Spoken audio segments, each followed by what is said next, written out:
1, 2, 3. Yes, it's the Late Late Breakfast Show with your host, Bernie J. Mitchell. Are you in? Are you in?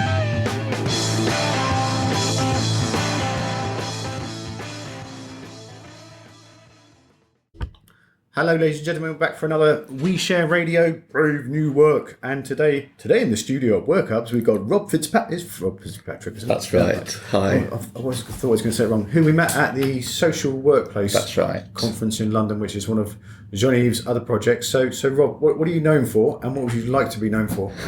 Well, I'm known for my work as a researcher and organisational consultant in the fields of mental health and criminal justice. Mm-hmm.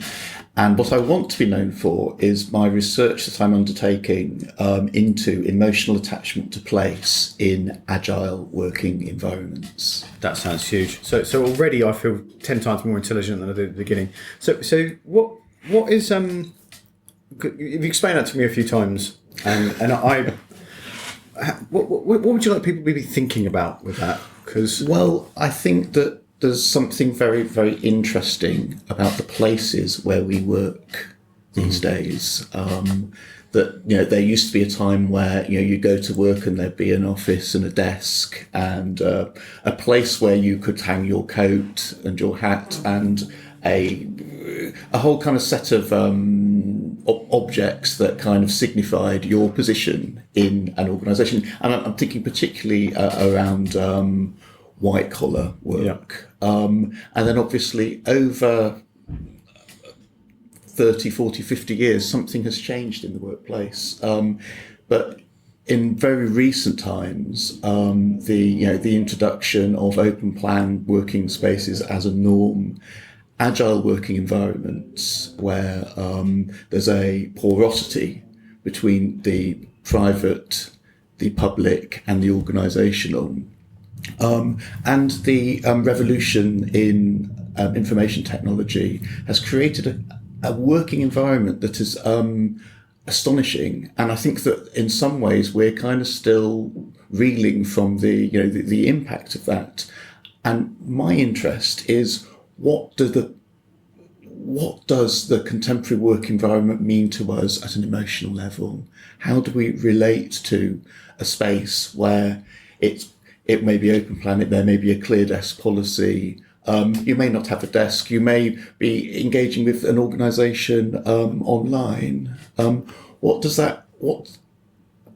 the nature of our attachments to place in that context? When people say work, it's because like with the future of work. Because I know lots of people that work in agencies or publishing places or startups or tech companies. That's what I think work is. So I think of that type of office. Sure. And it's like this, but that's not everybody's work. And like, there's a desk in a school or there's a desk in a, doctor's office. And since you spoke about that at the Social Workplace in WeWork, every time I've gone to someone, I thought, this is someone else. but work always seems to be portrayed in posters as desks and obedient people with computers. So what is it? I suppose just thinking about my own personal experience, how would I describe my work? I have a desk next to my bed with a computer. I then go to libraries. I go to cafes. And I also work closely with my business partner. And when we meet over the kitchen table. So so there's a kind of an informality that I absolutely love about the way that I work. But then I'm also thinking, this is interesting. This is something that, my relationship to place is not what I'd expected when I started working 30 years ago or thereabouts. What did you expect then? What was your... I wasn't sure. I don't know if I saw a future, but I didn't. In the spirit of punk, there was no future. But there was also a sense of wanting to be on the edge and not wanting to be part of the system. Yeah. But as I've got older, as I've sort of worked, I've realised that organisations just aren't there for people in the same way. that they don't provide a containing environment. They don't provide a sort of they house people. They sort of provide a space for people to sort of work together, but it's not an emotionally attached place. And so that I find that very interesting. So what was around 30 years ago? Because I would have been in the same kind of, I'm giving all this up to like just grow up, and maybe 30 years ago it would have been very soon I'll have a beige mini metro, and like just in that very kind of Aldous, Huxley, Orwell kind of submitting myself to the system finally, kind of thing. But what where I was going with that, was organisations don't provide a thing anymore, and I think, which is different from knowing or confirming, but I think they provide more freedom, and agile is a bit of a convoluted word, but what did they give 30 years ago? I think it was a station, a place in society, in a sense, a sort of a position.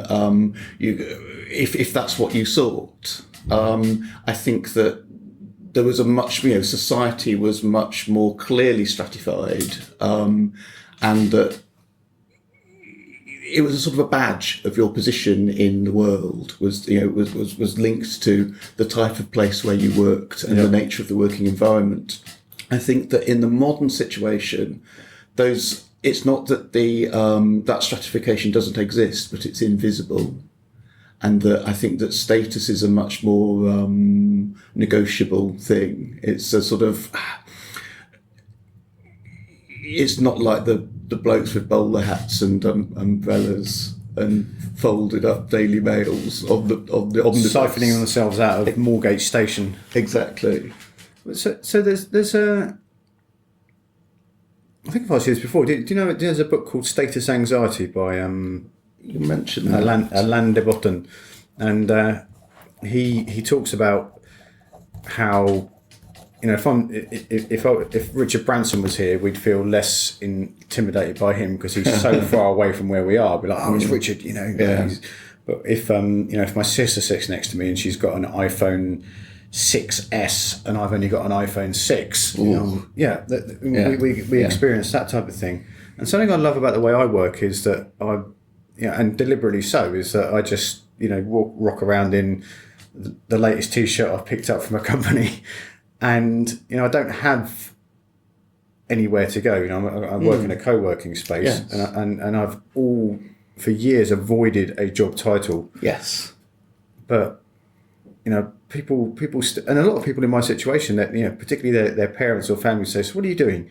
The same bit. I know it's very, very difficult to put it into words, and it took me ages to get over needing to say, I go to a family barbecue. So what are you up to now? And I really wanted to say I'm a senior vice president of I say what are you doing? But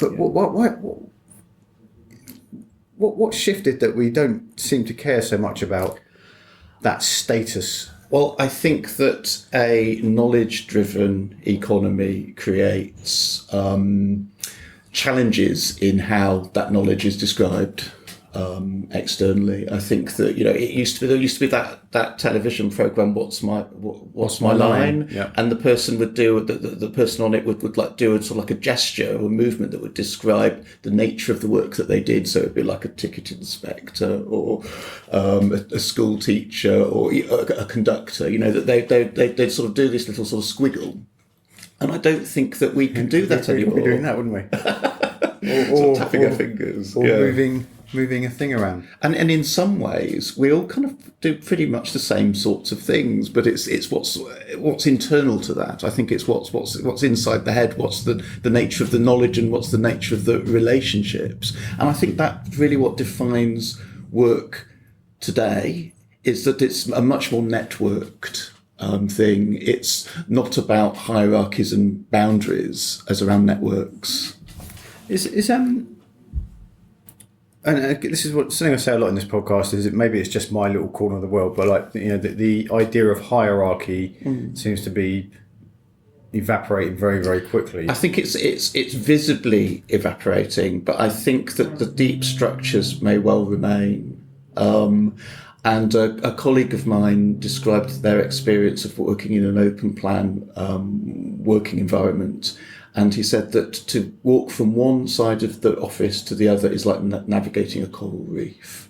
Mm-hmm. So I think that there are a lot of stuff around status, around the kind of the force fields that we put up and that we create and that we sustain that are invisible, but they still exist. So, I can't let that go. What did he mean by that's what I think he meant, but what did he mean by coral reef? Well, I think that there's something about the amount of emotion that is invested in the working environment, and that in the absence of physical walls, I think that there's something that we create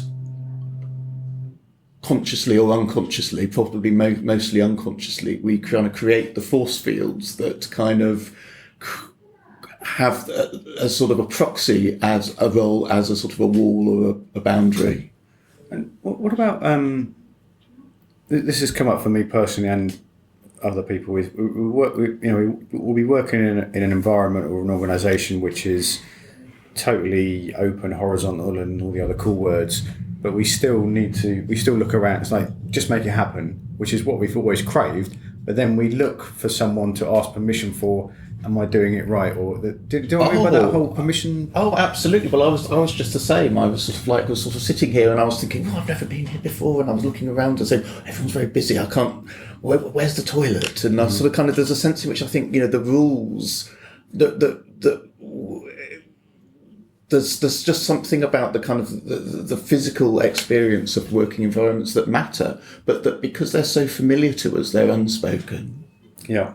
And is that something we need to undo, or that's just how it is, and we don't need to overthink it? Or I think it's about just making which is that we're aware of, but not necessarily conscious of, bringing it to the surface.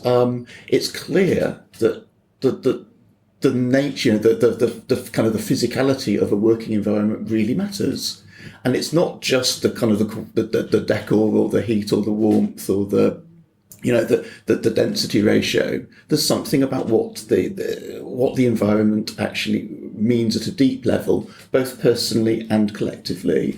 And I just am fascinated to find out what are those stories and what might what we might learn. How we might become more aware and more sensitized to our working environments and to those of our colleagues. What have you found out so far? Because it's like this is definitely one of those things. Like I didn't even think about it until you brought it up. I'd love people to think this is how I spend my days. But what have you found so far, and what surprised you? Okay, well, I think the big thing for me that I've discovered is that when you get into a conversation with people about their working environment, it really matters to them. That there's something that is people come alive, that they almost kind of shake you by the shoulders and say, look, this is my experience of my working environment is so important, I want to talk about it. Is that because hardly anyone ever asked them about it? I think that it's partly that. I also think it's very difficult to have a discussion and to sort of facilitate a discussion within an organisation about working environments. I think that there's quite a lot at stake. I think that for managers and facilities management people, there's a sense of exposure that can come from an open discussion. I think also that it can reveal or uncover challenging emotions, interpersonal relationships within and dynamics within organisations. And I think sometimes it's just easier not to talk about it. And I think it's very, very interesting. I mean, I've sort of started to become, link up with people who work in corporate real estate. And one of the challenges that I've heard is that, is that having post-occupancy surveys, they're often very, very limited.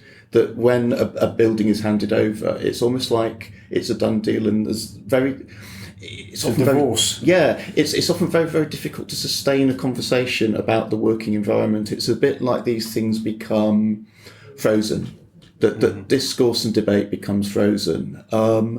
And I think there's probably good reasons for that, but also I think there's probably good reasons for trying to find a way of having a meaningful discussion about space. What would you hope people would get out of having a meaningful? And when like, is that people who work there or people that run them, or? I think that it can work at different levels. I think that, I suppose one of my assumptions is that it's good to talk about where we work. I think there's a sort of a simple sort of value-based thing that it's good to sort of be aware and to think about.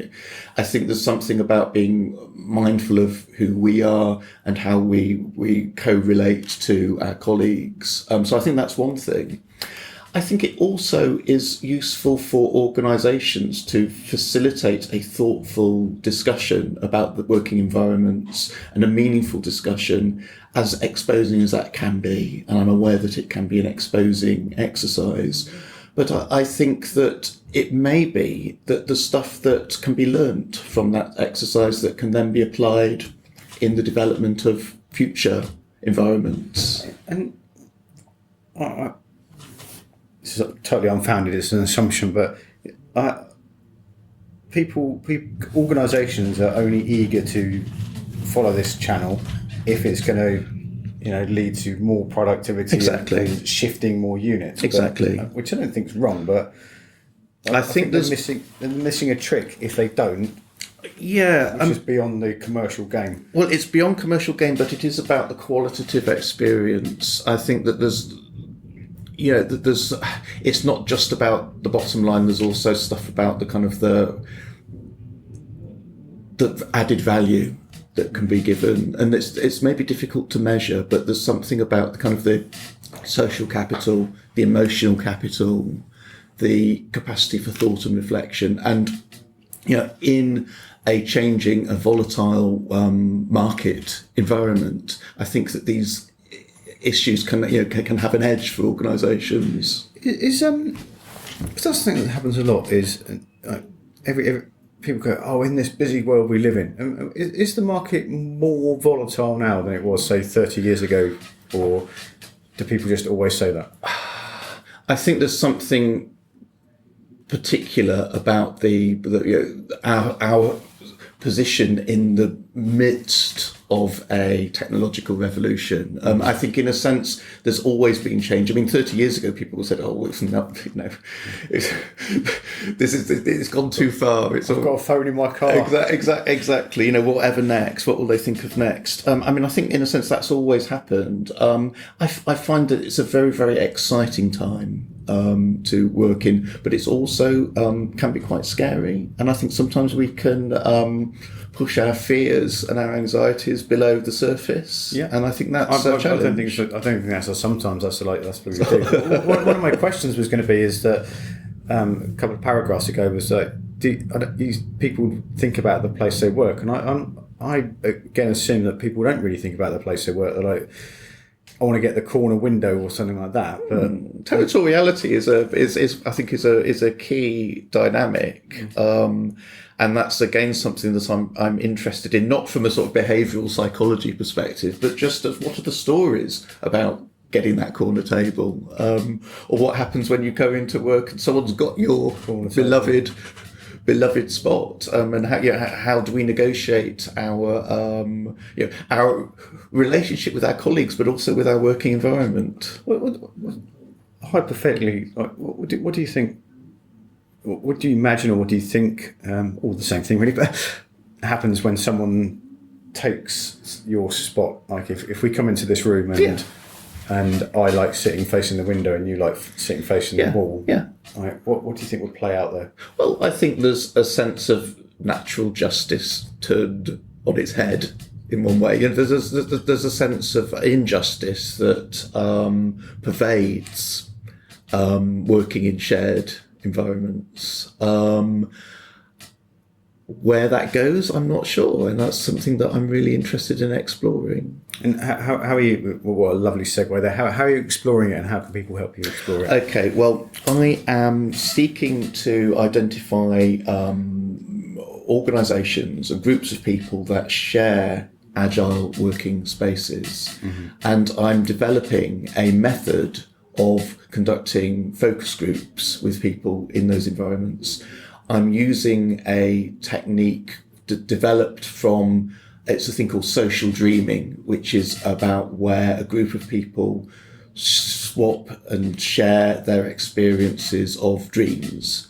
And it's developed in the form of a social photo matrix. So this is where people who share a space take photographs that depict an aspect of a defining aspect of their experience of the environment.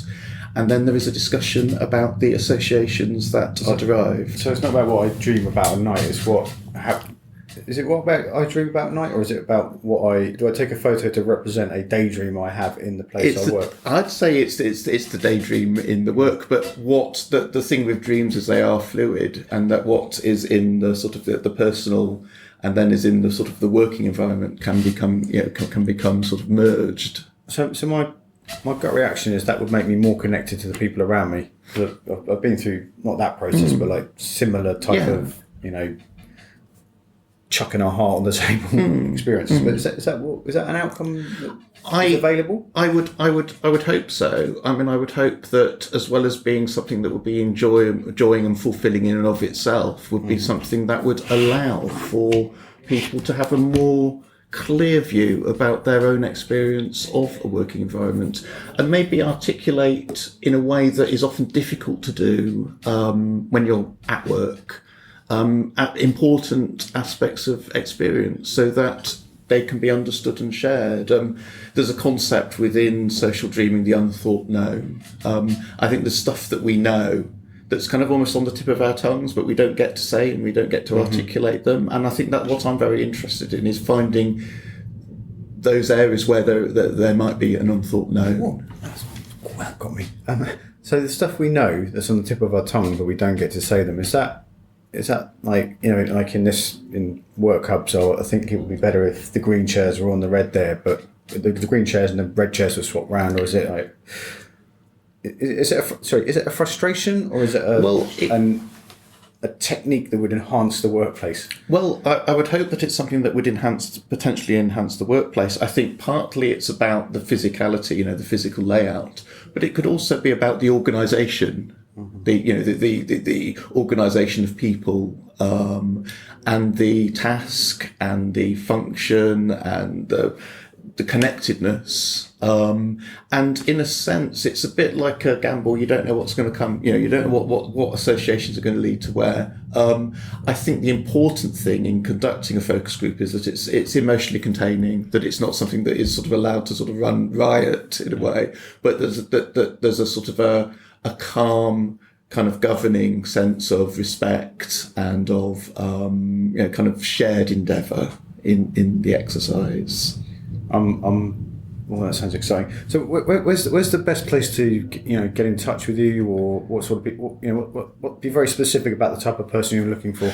I'm looking for I'm looking for people who work in agile environments, and there's no clear overriding definition of what constitutes an agile environment. I describe it as being something that's characterised by porosity between personal, public and organisational, with use of remote IT resources. But there are other definitions, and I suppose in developing the focus group, I really want to just see how is it, the extent to which it's possible to have a meaningful discussion about our experience of these spaces. Yeah, that's a great place to end. And where can people find you online? We forgot to before we end. Yes. So it's I've got a email address, rob@confluence-partnerships.co.uk. I also tweet on Topo Analysis, TOPOANALYSIS. Is that TOPO Analysis, ANALY.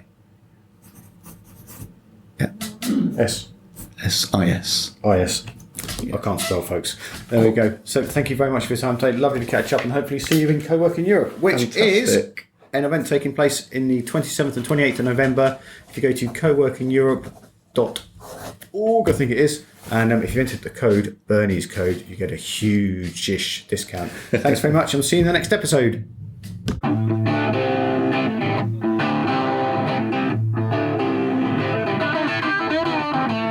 the best way you can support the show is to leave a review in iTunes. And leave your Twitter handle so Bernie can say thanks.